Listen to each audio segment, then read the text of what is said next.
Vasiliki reminds us that in Toastmaster, you have all the golden recipes for everything regarding communication, leadership, and technology. And she proved that she can make it and came back strong. So today she will be presenting a 15-minute session titled Easy-peasy speech writing on how we can write a speech. We will have in the end the opportunity to ask her questions.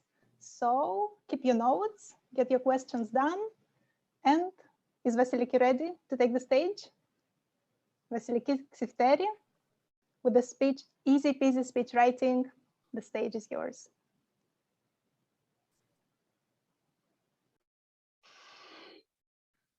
Good evening. Finally, my wonderful fellow Toastmasters. When people hear about speech writing, they always get panicked. Oh my God, what topic shall I choose? What title? Which things am I going to put first? Which last? Today, things will become easy peasy for you, thanks not to me, but to Toastmasters guides and a bit of experience from what we have been doing in the Zoom world. So I'm going to give you some hints on 3 basic points.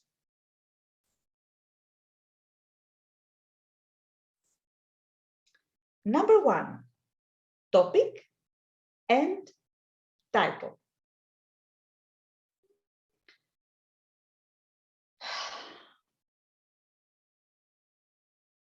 Now, I don't want you to take notes. If you want me, I can send you a PDF, and at the end of the presentation, you can also ask me some questions. So eyes on me and be aware, because I have something here that I'm going to talk about. Now, according to Toastmasters Competent Communication Manual, you have 4 ways to select your topic. 1, you can discuss with your friends. 2, you can read a magazine or a newspaper article, and then if you find something interesting, you can use it. 3, you choose something that you're expert on. And 4, you can use an everyday experience. So indeed, Toastmasters call us to actively participate in life. Listen, read, interact, ponder upon others. When we pay attention to the miraculous in everyday life, we can certainly find things to talk about. I found it useful, though, to pick up 1 line, 1 message that will lead all the way, that will be the heart of your speech. The message can give you inspiration about the title. Don't make it solemn and suitable for academics. Like, can you imagine what vibes this speech would give if I had chosen the title, Read the Manual of Toastmasters, talk to some experienced speakers, and you will find out how to write a speech? Boring. So, you want to excite your audience. Make it anticipate. Flirt with the title. So, apart from being alert for things around you, find a message and flirt with it before making a title, a juicy title. Now, let's go to the second point.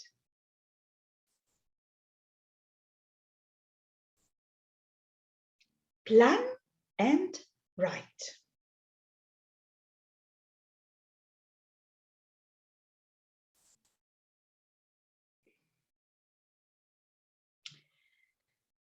Again, the golden manual of competent communicator gives us the perfect guide.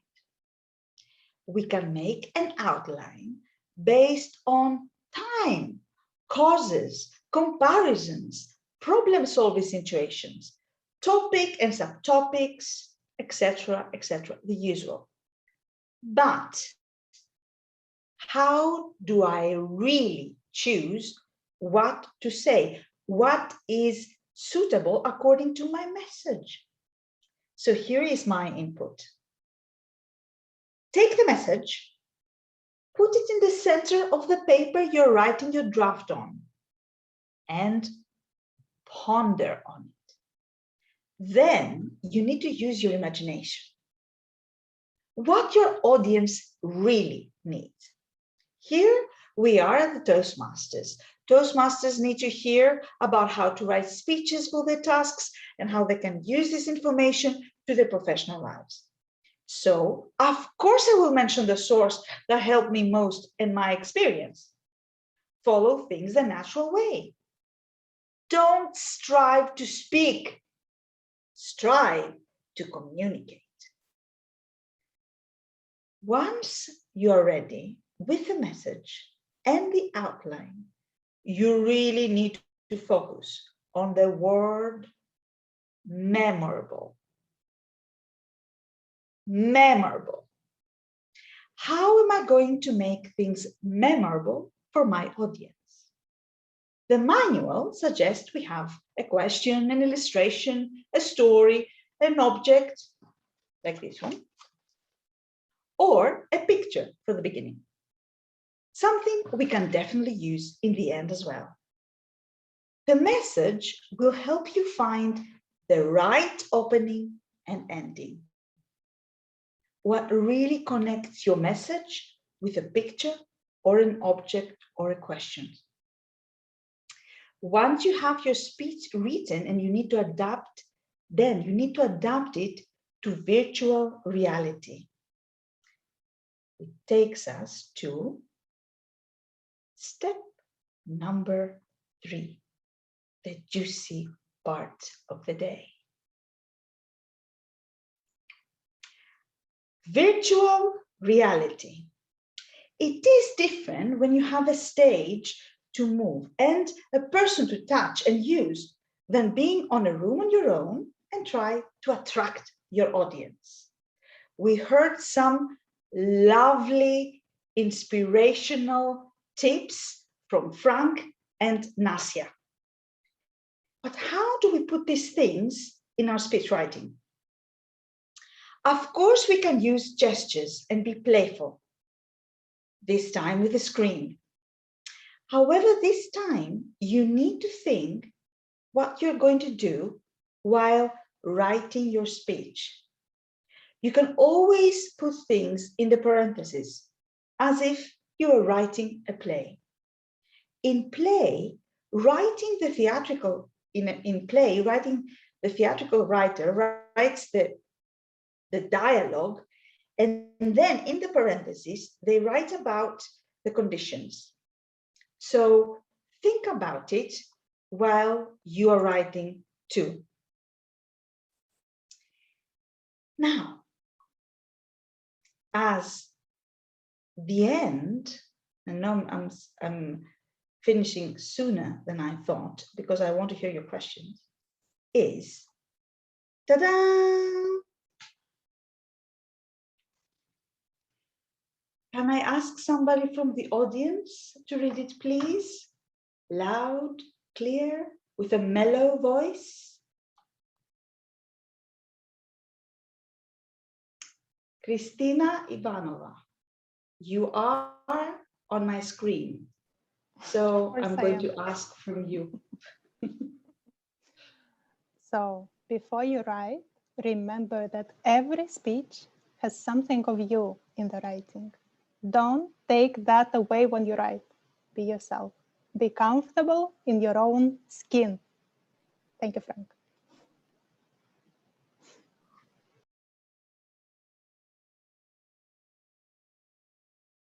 Did I do it right?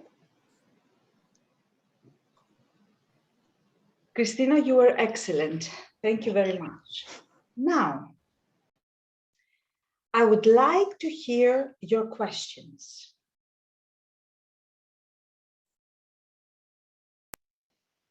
Do you have any questions? Frank has Because one. if you don't have any questions, you are going to be in big trouble.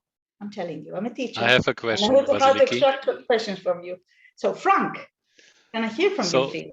Yes, so my thing is this. So I'm always looking for speech titles which draw in people straight away, not necessarily revealing the theme or the message I want to give. So you might know that my speech titles always have something which is not directly visible for the audience. For example, Christina mentioned this one at the beginning, the title, The Potato Massacre, right? So it's an intriguing title, but the message behind it had nothing to do with potatoes or massacre. But the message behind that one was that my grandfather told me, Frank, I can show how to peel a potato, so I can show the process, but you need to find your own tool to do that, right? So for me, it's more like I personally do not like to reveal straight away with my speech title the message I want to give. So you take the element of surprise exactly, and use yes, it. exactly. And you also use, because I've heard many of you speak, you also like using metaphors, which is great, because metaphors really connect the speaker with the audience, and they have a visual, not a direct visual, but in their brain, which is very interesting. You let them use their imagination. So your question is? I just want to make a comment. It was not a question, Vasiliki. Excellent. It's okay. Comments help as well. We are all experienced here, and tips help. Thodoros Repas, I think you raised your hand. That's right, Vasiliki. Thank you for your speech today. And I have a question for you. Every time I try to write a speech, I always think of this.